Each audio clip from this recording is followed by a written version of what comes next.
প্রায় 500 প্রজাতির পাখির কলতান, 60 ধরনের স্তন্যপ্রায়ী প্রাণীর পদচিহ্ন এবং আসামের সবুজ প্রান্তরে যুগ যুগ ধরে লালিত এক স্বর্গীয় অভয়ারণ্য।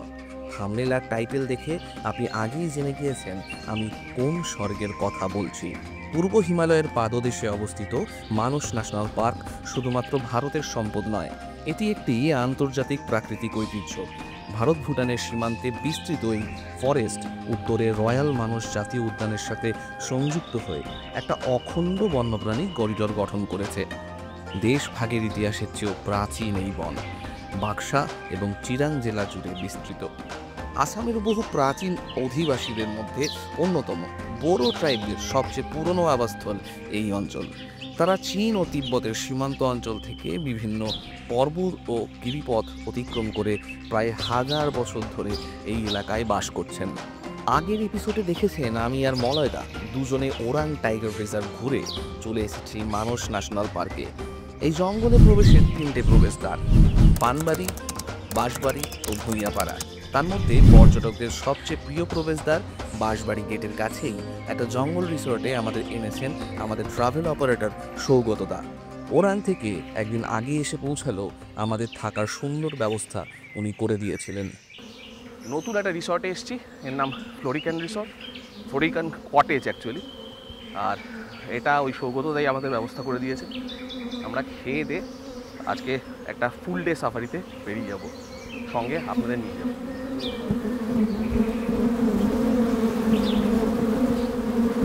অ্যাকচুয়ালি এটার আওয়াজ আমি এটাকে ড্রোন ভাবছিলাম। নো, ইট ইজ মৌমাছি। অবাক করার সিচুয়েশন। জানি না ক্যামেরাতে কত ভালো আসছে। একটা অনেকক্ষণ ধরে একটা আওয়াজ আসছিল, যেটাকে আমি ভাবছিলাম হয়তো আমার মতনই কোনো ট্রাভেল ব্লগার আশেপাশে কোথাও ড্রোন ওড়াচ্ছে। আর এই আওয়াজটা অ্যাকচুয়ালি মৌমাছি। এটা মলয়দা কেই বলে নেচার লাভার আর কি, তো মানে স্পট করেছে ব্যাপারটা। আর অদ্ভুতভাবে এই গাছটা থেকে কন্টিনিউয়াস একটু একটু পাতা পড়ে যাচ্ছে, কারণ ওরা নড়ছে, ওরাও নাড়াচ্ছে। আমি তখন এখানে একটা বিরলের শট নিচ্ছিলাম, তখনও দেখলাম। তাই এখানে এই যে ছোট ছোট পাতাগুলো আছে, এখানে মৌমাছিদের মানে এগুলোই মৌমাছিদের আকর্ষণ করছে কোনোভাবেই।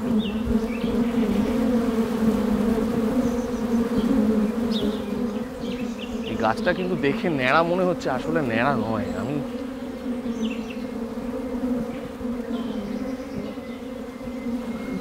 সত্যি প্রকৃতি কিন্তু কিভাবে অবাক করে না। চলো ব্রেকফাস্টটা করে নিই, করে আমাদের আজকে সারাদিনের প্ল্যান বেরোবো, আর সঙ্গে আপনাদের নিয়ে যাব। আজকে আমরা ভুটান যাচ্ছি। মানস ন্যাশনাল পার্ক আপনাদের নলেজের জন্য জানিয়ে রাখছি, ইন্ডিয়া আর ভুটানের বর্ডারে এমন একটা পার্ক, যেই পার্কটা দুটো দেশেই রয়েছে। তো আমরা দুটো জায়গাতেই কভার করব। ভুটানে যাব, আজকে দুপুরের লাঞ্চও ওখানে খাবো, আর বিকেলবেলা ফিরে আসবো। সমস্ত ডিটেলস দেওয়া থাকবে, চলুন সঙ্গে চলুন। মানস ন্যাশনাল পার্কে বাঁশবাড়ি গেট থেকে আপনি 2 রকমের জিপ সাফারি করতে পারেন। একটা সারাদিনের ট্রিপ, যা ভোর থেকে বিকেল অবধি সারাদিন ধরে করা যায়। সেক্ষেত্রে আপনারা ভুটানে প্রবেশ করতে পারবেন। ভুটানের পানবাং অবধি আপনি যেতে পারেন। আর নয়তো আপনি হাফ ডে সাফারি করতে পারেন, সেক্ষেত্রে আপনি ভুটানে যাচ্ছেন না। প্রায় ঘন্টা 3 গহীন অরণ্য ভ্রমণের স্বাদ পাবেন। ফুল ডে সাফারির খরচ যেখানে 6000 টাকা, এবং পার্কে প্রবেশ এবং ভুটানে প্রবেশের জন্য আপনাকে 225 টাকা জনপ্রতি খরচ করতে হবে। সঙ্গে লাগবে সচিত্র পরিচয়পত্র। হাফ ডে সাফারির খরচ সেখানে 3000 টাকা, এবং জনপ্রতি 125 টাকা পার্কে প্রবেশের খরচ। জিপ সাফারি বুক করতে হলে আপনারা যে রিসর্টে কিংবা হোটেলে থাকবেন তারাই সমস্ত ব্যবস্থা করে দেবেন। তবে মনে রাখবেন, প্রিমিয়াম রিসর্টের সাফারির খরচ কিন্তু অনেকটাই বেশি। ভারতবর্ষ আর ভুটানের বর্ডারের এই ন্যাশনাল পার্ক, এখানে আমরা আজকে যেখানে যাচ্ছি এটা হচ্ছে ভুটানের বর্ডার ক্রস করে পানবাং বলে একটা জায়গা আছে, সেই পানবাংয়ে আমরা যাব। তো আমরা পানবাং থেকে ফিরে আসার সময় গ্রাসল্যান্ডের রাস্তা ধরে ফিরে আসবো। এটা একদম পুরো সারাদিনের জার্নি। জিপে আমাদের সাথে আলাদা করে কোনো গাইড নেই, যিনি ড্রাইভার সাহেব আছেন উনি আমাদের সমস্ত কিছু দেখিয়ে দেবেন। আলাদা করে যদি কোনো বার্ডিংয়ের গাইড নিতে হয় তার জন্য 3500 টাকার চার্জ লাগে। আর যদি আপনি গানম্যান নিতে চান আপনার সিকিউরিটির জন্য, তার জন্য 350 টাকা লাগে। সেটা হাফ ডে সাফারির জন্য। আর যদি এই সাফারি যেটাতে আমরা যাচ্ছি সেটাতে গেলে যদি আমি গানম্যান নিতাম তাহলে আমার 600 টাকা আরও দিতে হতো। যাই হোক, ঢুকে অ্যাজ ইউজুয়াল ডুয়ার্সের শেষ প্রান্ত এরকম জায়গাতে যেরকম বনপ্রান্তর হওয়া উচিত ঠিক সেরকমই রয়েছে। আমরা ঢোকার সঙ্গে সঙ্গে যে জায়গাটা পেয়েছি এটা মূলত একটা গ্রাসল্যান্ড প্লাস ডেসিডিউয়াস ফরেস্টের মধ্যে দিয়ে আমরা যাচ্ছি। ওরাং ন্যাশনাল পার্কে ময়ূর দেখতে পাইনি, এখানে গেট দিয়ে ঢোকার সঙ্গে সঙ্গে ময়ূর দেখতে পেয়েছি। ময়ূর ময়ূর ময়ূর আমরা মানুষে ঢুকেই জায়গান থেকে একটা ময়ূর দেখতে পেয়েছি।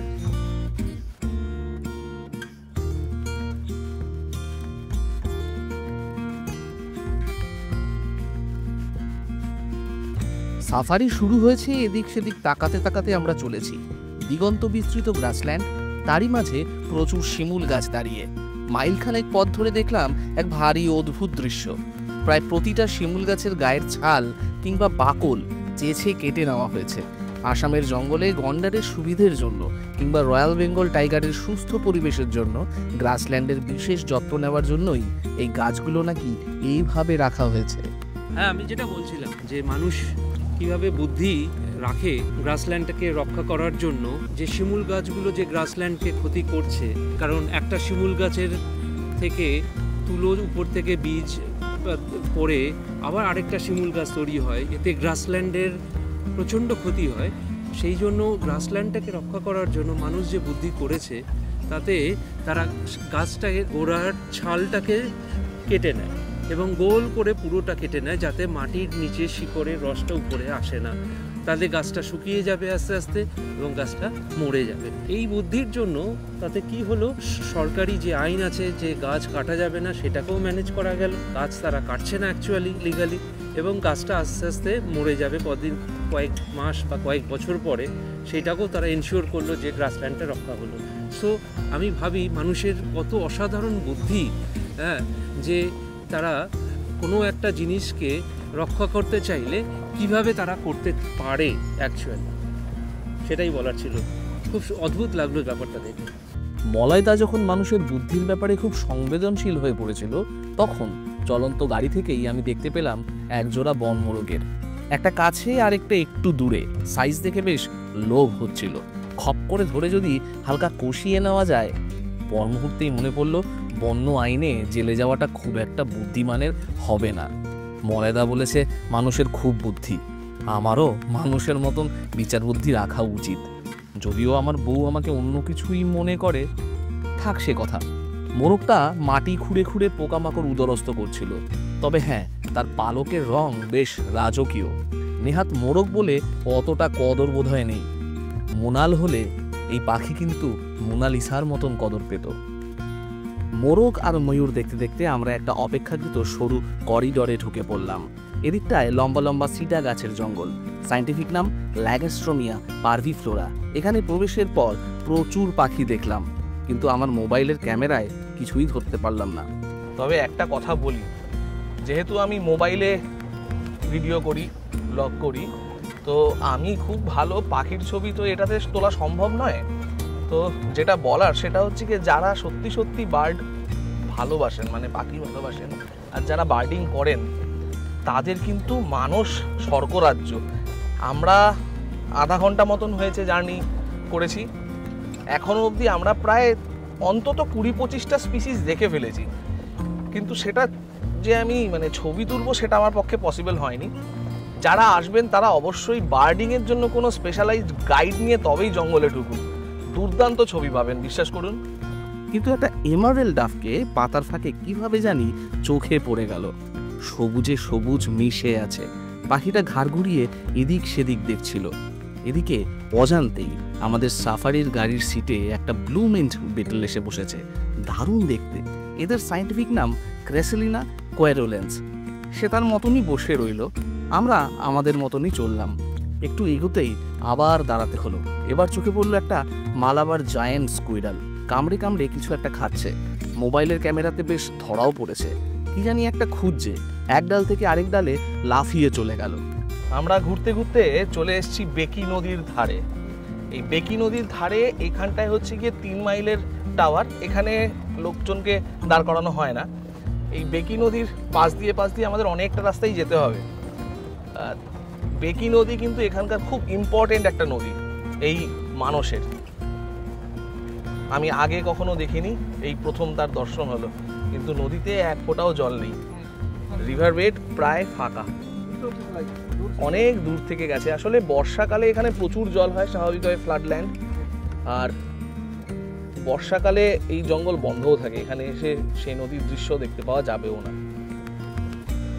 আমরা বেকি নদীকে বাঁদিকে রেখে জঙ্গলের রাস্তা ধরেছি। আমি যে খুব বিশাল ফরেস্ট বিশেষজ্ঞ তা নয়, জঙ্গলে আসার অভিজ্ঞতা নেহাতি নতুন। তবে যেটুকু যা জঙ্গল দেখেছি তাতে একটা কথা জেনেছি, একলা টাস্কার বড্ড ভয়ঙ্কর এক জীব। তারই দেখা পেলাম বন দপ্তরের একটা খোলা ক্যাম্পের সামনে। জীবনে তার যেন কোনো তাড়া নেই, মাথা দুলিয়ে দুলিয়ে সে চলেছে, পিঠের উপরটা ভেজা, জলে ভেজা নরম মাটি পেলে সুর দিয়ে নিজের পিঠ ভিজিয়ে নিচ্ছে। এই ফরেস্ট ক্যাম্পটার নাম লোটাধার ফরেস্ট ক্যাম্প। হাতিটার মাথায় কোনো একটা লতানো গাছের পাতা লেগে আছে, সেটা সরাতে সে এগোলো একটা বড় সড়ো গাছের দিকে। সেখানে মাথা ঘষে এবার রওনা দিল রাস্তা টপকে অন্য একটা প্রান্তরে, জঙ্গলে গা ঢাকতে।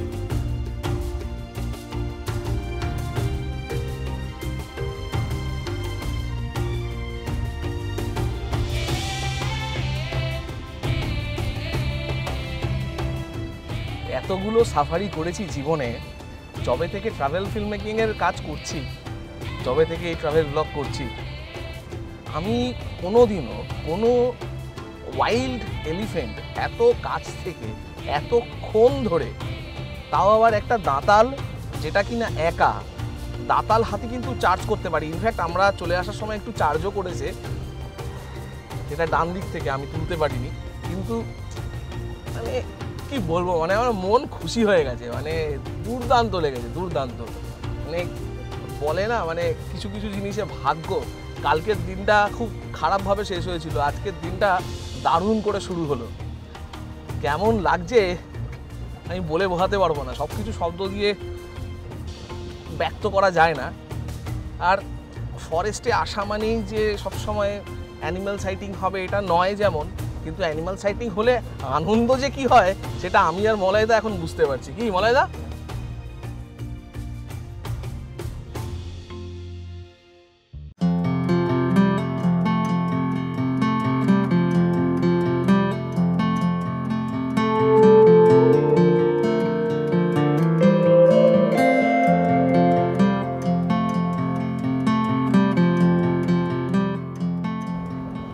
আমরা এখন কাঞ্চনবাড়ি ওয়াচ টাওয়ারের পাশ দিয়ে যাচ্ছি। এখানেও চাইলে আপনি দাঁড়িয়ে কিছুক্ষণ অবজার্ভ করতে পারেন, কিন্তু আমাদের ড্রাইভার সাহেবের মতে এখানে খুব একটা কিছু পাওয়া যাবে না এই সময়টা, যে সময়টা দিয়ে আমরা এখন যাচ্ছি। অনেকটাই বেলা হয়ে গেছে, তো আমরা তাই ভুটানের দিকে এগিয়ে যাচ্ছি, এখানটাতে আমরা এখন দাঁড়াচ্ছি না। এই ভিডিওটা করার সময় একটা কথা আমার মনে হলো আপনাদের সবাইকে বলি। আমার দীর্ঘদিনের একটা গ্যাপ হওয়ার পরে আমি আবার ভিডিও করা শুরু করেছি।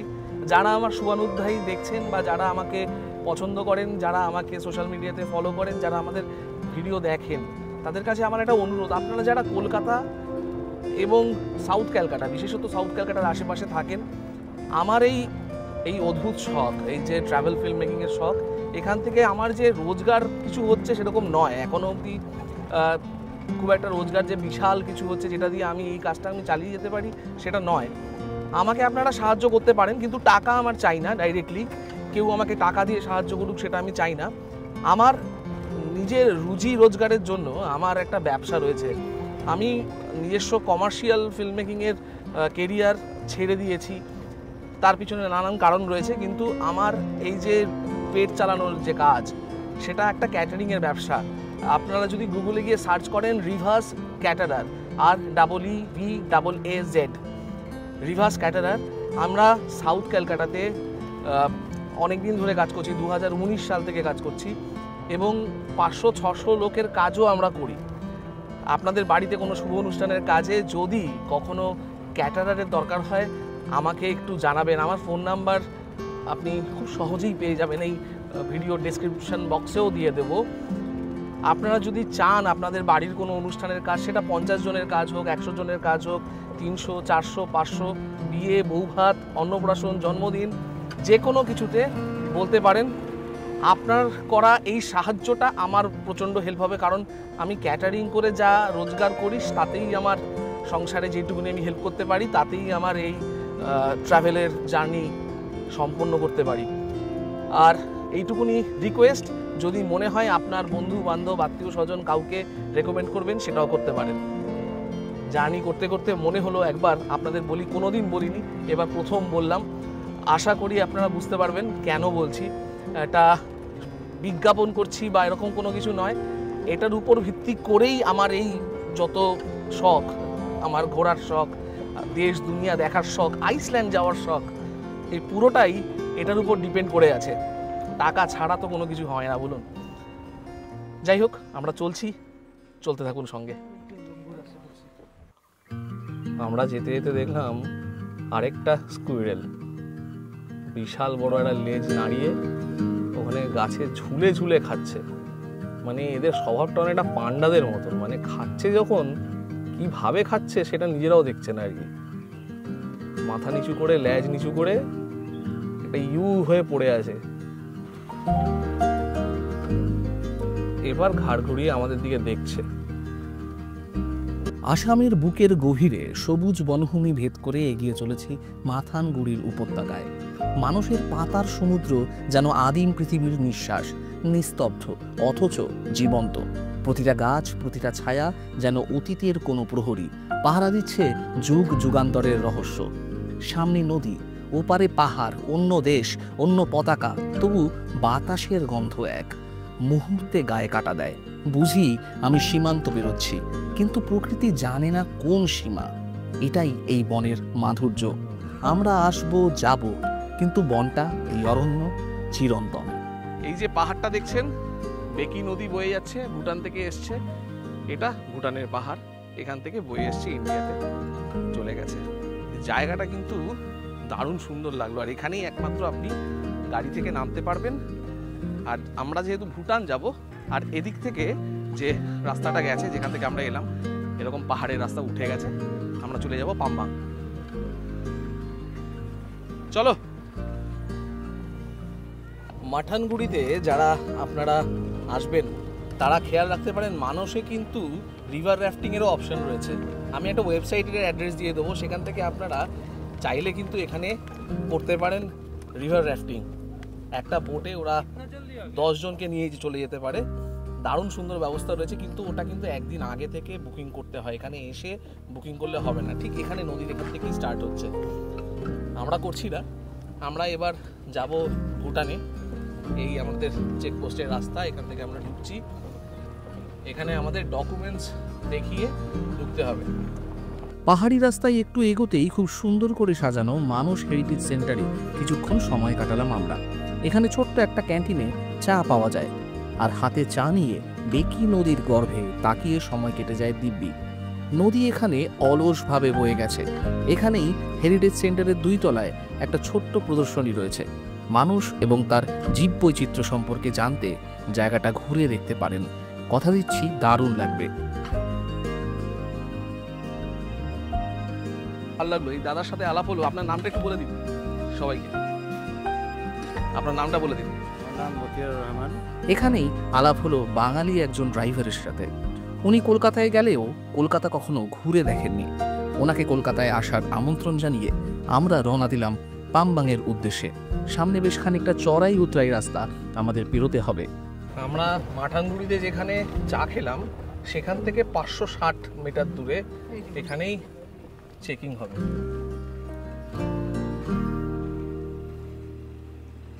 বেকি নদীর ধারে এই যে গোল গম্বুজ প্রায় একটা পিলার, এটাই হচ্ছে ইন্ডিয়ার ভুটানের বর্ডার মার্কিং। এখান থেকে এই লাইনটা এদিকে গেছে, আর এখানে আমাদের এই বর্ডারের এখানে ভোটার আইডি কার্ড, পাসপোর্ট এগুলো চেক হয়। যদি আসতে চান ভুটানে, এদিক থেকে পামবাং যেতে চান, তাহলে কিন্তু ভোটার আইডেন্টি কার্ড অরিজিনাল বা পাসপোর্ট অরিজিনাল, এই দুটোর যে কোনো একটা আপনাদের কাছে রাখবেন। আধার কার্ড নিয়ে অনেক জায়গাতেই প্রবলেম হয়।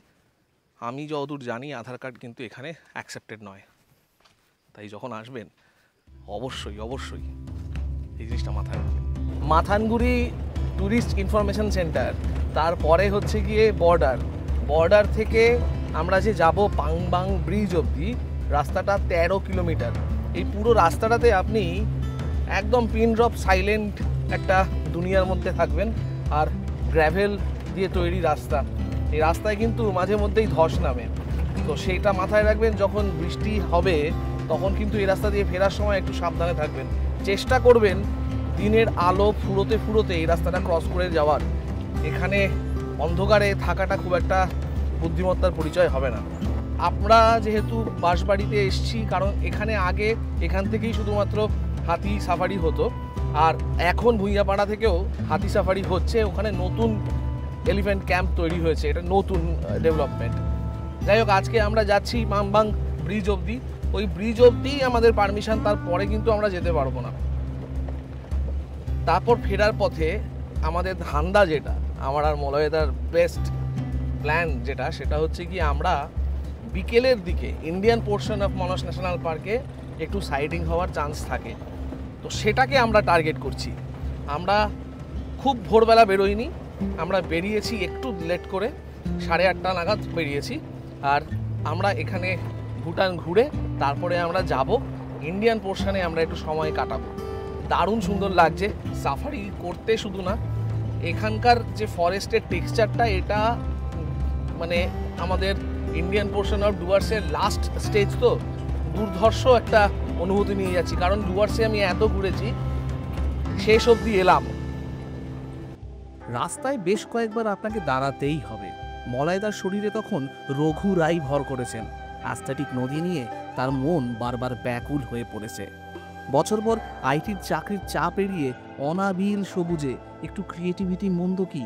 এই 13 কিলোমিটারের রাস্তাটা কিন্তু খুব একটা মসৃণ নয়, বেশ এবড়ো খেবড়ো রাস্তাতে এলাম।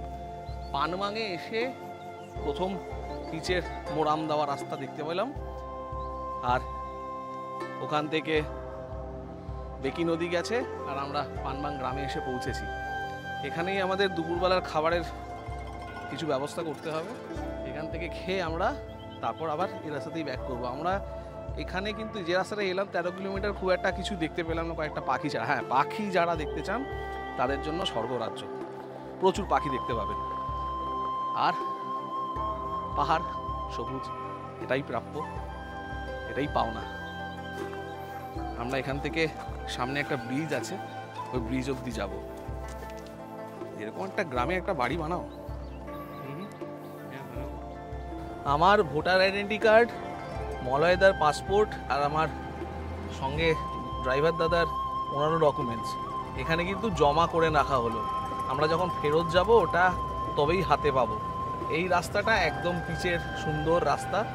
এই রাস্তাটা আমরা আস্তে আস্তে উঠে যাচ্ছি। আমরা আরও প্রায় 2 কিলোমিটার যেতে পারবো।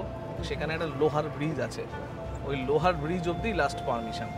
এই সেই পাংবাং ব্রিজ, খুব একটা টুরিস্ট নেই, দেখতেই পাচ্ছেন। এখানে একটা কংক্রিটের ব্রিজ, দারুণ সুন্দর দেখতে, দারুণ সুন্দর ভিউজ। তার সাথে যেটা আছে সেটা হচ্ছে কি একটা পুরনো হ্যাঙ্গিং ব্রিজ।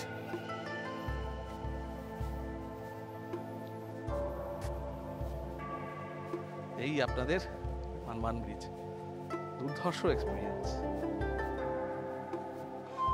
আমাদের ওই হ্যাঙ্গিং ব্রিজটা গিয়ে দেখতে হবে কেমন লাগে। আমাদের সস্তার পরমব্রত আমাকে ফেলে একা একা হ্যাঙ্গিং ব্রিজ দিয়ে চলে গেছে হেঁটে হেঁটে। এখন আমি হ্যাঙ্গিং ব্রিজের দিকে যাচ্ছি। এই পানবান ব্রিজটা কিন্তু 2014 সালে তৈরি হয়েছিল। তার আগে এই ঝুলন্ত সেতুটাই একমাত্র হেঁটে যাওয়ার রাস্তা ছিল। তোর্ষা নদীর উপরে যে হ্যাঙ্গিং ব্রিজটা ছিল সেটায় প্রচুর প্রেয়ার ফ্ল্যাগ ছিল, এটায় সেটা নেই। ব্রিজটায় হেঁটে যাচ্ছি, ব্রিজটা কিন্তু দুলছে। আমাদের সস্তার পরমব্রত ছবি তুলে দিচ্ছে আমার। আপনারা কমেন্টে বলুন তো, পরমব্রতর বাংলা সিনেমাতে যদি কোনো ডামি লাগে তাহলে মলয়দাকে দিয়ে চালানো যাবে কিনা দেখুন তো। আপনাদের ব্যোমকেশ, ফেলুদা চালানো যাবে না? পরমব্রত, আপনি যদি এই ভিডিওটা দেখেন, যদি আপনার শুটিং করতে কখনো ইচ্ছা না হয়, যেখানে ডায়লগ ঠায়লগ নেই, সেখানে কিন্তু মলয়দাকে দিয়ে একটু কাজ চালিয়ে দেওয়া যাবে। ডায়লগ হলে ছড়িয়ে ফেলবে। লাগছে দারুণ, সত্যি কথা বলতে গেলে। একদম ঝুলন্ত ব্রিজের মাঝখান দিয়ে হেঁটে যাচ্ছি। এটা গাড়ি যাওয়ার ব্রিজটা, আর আমাদের এখান থেকে নদীটা দেখাই। সম্ভবত ওখানে কোনো একটা রিচুয়াল অ্যাক্টিভিটি হচ্ছে, জানি না কি হচ্ছে, কোনো একটা রিচুয়াল অ্যাক্টিভিটি হচ্ছে। ওদেরকে ডিস্টার্ব না করাই ভালো, ওদের কাজ ওরা করুক। আমরা এগিয়ে যাই, আমাদের গাড়ি ওপারে দাঁড়িয়ে আছে, আমাদের হোটেলে খাবার খেতে হবে, খিদে পাচ্ছে। ব্রিজের ওপার থেকে যেটা আমি কোনো একটা রিচুয়াল ভাবছিলাম, সেটা অ্যাকচুয়ালি যেটা হচ্ছে সেটা হচ্ছে গিয়ে এখানে একটা আর্চারি প্র্যাকটিস বা কম্পিটিশন টাইপের কিছু একটা হচ্ছে। আর ওপার থেকে এপারে প্রায় 1/2 কিলোমিটার হবে, চোখের পলকে বুলেটের গতিতে তীরটা যাচ্ছে। আর ওখানে গিয়ে একটা জায়গাতে অ্যারোটা হিট করার জায়গা আছে, সেখানে হিট করছে। ওপার থেকে এপার থেকে সিগন্যাল হচ্ছে চিৎকার করে করে, এদের কাছে মাইক্রোফোন ইউজ হচ্ছে না, এরা একটু সুর করে গান গাওয়ার মতন করে এপার থেকে ওপারে কথা বলছে। ওই যে ওখানে হচ্ছে কি আর্চারির নিশানা লাগানোর জায়গাটা, আমরা ওদিক থেকে এসছি। আর ওই চলছে, ওই একজন এখন শুরু করছে, দেখি তার তীরটা কোথায় লাগে গিয়ে। যাই হোক, দেখে বেশ মজা লাগলো। পানবাংয়ের এই একটা ছোট্ট জঙ্গল ক্যাম্প, এখানে যারা ভুটানে স্টে করবেন তারা থাকতেও পারবেন। এখান থেকে দারুণ সুন্দর রিভার রাফটিংয়ের ব্যবস্থা করা যায়। এখানকার যে মালিক আছে তার সাথে আমি কথা বললাম, এখানে করা যায়, কিন্তু ইন্ডিয়ানদের জন্য থাকার বেশ কিছু নিয়ম রয়েছে, সেই নিয়মগুলো পালন করি অ্যাজ পার নর্মস আপনাকে আসতে হবে। এখান থেকে আপনারা স্ক্রিনশট নিয়ে নিতে পারেন, সমস্ত ডিটেলস এখানে পেয়ে যাবেন। এখানেই আপনি যোগাযোগ করতে পারেন। এখানে ওয়েবসাইট রয়েছে, জিমেল আইডি রয়েছে, আর প্লাস ফেসবুক পেজ, আর এখানকার ফোন নাম্বার সবই দেওয়া রইল। আর এই যে জায়গাটা পাহাড়ের কোলে, একদম সাউথ ইস্টার্ন ভুটানে, সুন্দর জায়গা। আমাদের জন্য মিল সিস্টেমের খাবার দাবার আসবে, খেয়ে আমাদের তাড়াতাড়ি পৌঁছাতে হবে, কারণ আমাদের ইচ্ছা যে করে হোক 2:30 থেকে 3:45-এর মধ্যে ইন্ডিয়ান জোন যেটা মানুষের, সেখানে পৌঁছে সেটাকে এক্সপ্লোর করা। আমরা সকালবেলা বলেই দিয়েছিলাম যে আমরা নিরামিষ কিছু খাবো, আর সঙ্গে একটা ডিমের অমলেট হলেই হবে, কারণ আমরা ওই মাংসের ঝোল বা ডিমের ঝোল এটার মশলাদার জিনিসপত্র চাইছিলাম না, যেহেতু আজকে সারাদিন জার্নি করব। আর এখানে খাওয়ার জায়গাটা খুব সুন্দর, মানে এত সুন্দর সেট আপ করা। আর এখানে চাইলে কিন্তু লোকে এসে 24 ঘন্টা থাকতে পারে। আপনারা এনাদের সাথে যোগাযোগ করে দিতে পারেন, বা সৌগতদার সাথেও যোগাযোগ করতে পারেন, সৌগতদার ব্যবস্থা করে দেবে। খাবারটা কেমন সেটা বলো। খাবারটা খুবই ভালো, নর্মাল খাবার। রাইসটা একটু ডিফারেন্ট, যেটা আমরা ইন্ডিয়াতে নিয়ে থাকি, একটু স্টিকি রাইস আছে, but otherwise it is normal, একদম ছিমছাম খাবার, অ্যাটলিস্ট খেয়ে কারো কোনো অসুবিধা হবে না। এবার একটা কথা বলি, সেটা হচ্ছে গিয়ে এখানে আসতে গেলে আপনারা যে শুধুমাত্র মানুষ দিয়েই আসতে পারবেন এরকম না, আপনারা চাইলে গেলেফু বর্ডার দিয়েও আসতে পারেন, বা আপনারা চাইলে জয়গাঁও ভুটান যেটা আছে সেখান থেকে ফুনচিলিং হয়েও আসতে পারেন। সেখানে এখনও দিনে 1200 টাকা করে যে জমা নেওয়ার জিনিসটা চলছে, হয়তো এখানে কথা বলে বুঝলাম যে ট্যুরিস্ট এজেন্টরা, যারা ভুটানে ট্যুরিস্ট এজেন্ট রয়েছে, তারা বেশ জিনিসটা নিয়ে চিন্তিত, কারণ ম্যাসিভলি ইন্ডিয়ান সিটিজেনদের, ট্যুরিস্টদের সংখ্যা এখানে বাজেভাবে ফল করেছে। তো সেটা হয়তো মানে সামনের 6 মাসে বা 1 বছরের মধ্যে সেটা হয়তো মুকুব হয়ে যেতে পারে, যে হয়তো সেই টাকাটা লাগলো না। সেক্ষেত্রে ইন্ডিয়ানদের আসার ক্ষেত্রে যে সমস্যাটা ফেস করতে হচ্ছে সেটা হয়তো বা করতে হবে না। দেখুন, মানুষ থেকে যদি এদিকে আসতে হয় তাহলে কিন্তু বর্ষাকালটা মানে মে থেকে সেপ্টেম্বর আপনি আর আসতে পারবেন না। এখানে যদি আসতে হয় তাহলে একমাত্র রাস্তা হচ্ছে গিয়ে ওই ফুনচিলিংয়ের ওদিক থেকে, কিন্তু ও আসতে গেলে 6-7 ঘন্টা ড্রাইভে আসতে হবে। এই জায়গাটা কিন্তু বেশ সুন্দর, এবং যে গ্রামের পাশে এখানে রিভার ক্যাম্পটা দেখলাম, এখানে বর্ষাকালে দুর্দান্ত লাগবে, দুর্দান্ত, কিন্তু মানুষ দিয়ে তো ঢুকতে পারবেন না। সেক্ষেত্রে আপনারা ফুনচিলিং বা গেলেফিউ সেখান দিয়ে ঢুকে যেতে পারেন, কিন্তু আপনাদের প্রপার ডকুমেন্টেশন করে আসতে হবে। আর এখানে যদি আপনি আগে থেকে বুকিং করেন, মানুষ দিয়ে আসেন, তাহলে 24 ঘন্টা উইদাউট এনি ডিপোজিট মানি আপনারা থাকতে পারবেন এখানে। আমরা এখন চলেছি পানবাং হয়েই যাব। পানবাং হয়ে আমরা ইন্ডিয়ান সাইড অফ কতগুলো বাচ্চা হাত নাড়ালো, আমরা ইন্ডিয়ান সাইড অফ মানুষ ঢুকবো। আবার বিকেল হতে হতে আশা করি কিছু সাইটিং পাবো, একটু লোভ করছি বলতে পারেন, দেখা যাক কি হয়। মাঠানগুড়ি ক্রস করে আমরা ইন্ডিয়ান জোনে ঢুকে পড়েছি মানুষের। 3:20 বাজে এখন। আদর্শ সময়। এখন আমাদের হাতে সময় আছে ধরুন 2 ঘন্টা মতন, ঘন্টা 2-2.5 মতন সময় আছে।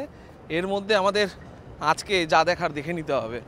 আমরা জানতাম দুপুরবেলার পর যারা বিকেলের সাফারি করতে আসবেন তারা সকলেই ভিড় করবেন মাথানগুড়ির রাস্তায়। আমরা তাই পরন্ত বিকেলের অল্প সময়টা এমন জায়গায় যেতে চেয়েছিলাম যেখানে ভিড় হবে না। এদিন ছিল রবিবার, অন্য দিনের তুলনায় সাফারির গাড়ির সংখ্যা অনেকটাই বেশি। আমরা বুড়ো বুড়ির ক্যাম্পের দিকে যেতে চেয়েছিলাম। মুরুন্ডি ঘাসের জঙ্গল পেরিয়ে আমরা ক্যাম্পের দিকে যেতেই চোখে পড়ল একটা ছোট্ট হাতির দলের। তারা সাফারির ট্রেল ধরেই হাঁটছিল। আমাদের দেখে একটু বিরক্ত হয়েই জঙ্গলের রাস্তা ধরল।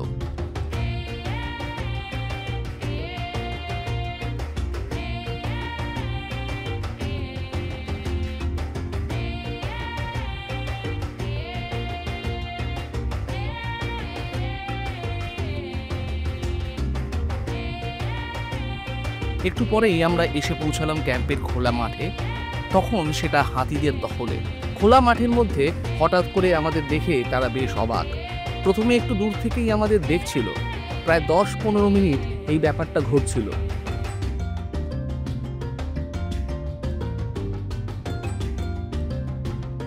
একটা হাতির দল এত কাছে আমি এর আগে কোনোদিন এত কাছ থেকে হাতিকে উপলব্ধি করিনি, দেখিও নি। আমি টাওয়ার থেকে নেমে এসে পরীক্ষার কাছে গিয়ে দাঁড়াতেই তারাও একদম কাছে চলে এলো। আমি বুঝতে পারছিলাম ওই 8 ফুটের ব্যবধানটা না থাকলে তারা টেরিটোরিয়াল গ্রাজ দেখিয়ে আমাকে পিষেই মারত। মনে রাখতে হবে এই হাতিগুলো পিভিটের ট্রেনিং করা হাতি নয়। এই হাতিগুলো জঙ্গলের বন্য এবং স্বাধীন হাতি। জঙ্গলে এসে হাতিদের এত কাছে এসে পড়া, এতক্ষণ তাদের কাছে দাঁড়িয়ে থাকার সুযোগ পাওয়া, এটা সত্যি গজ কপালের গজদর্শন বলতে পারেন। আমি জানি না কতটা ভালো স্ক্রিনে আসছে।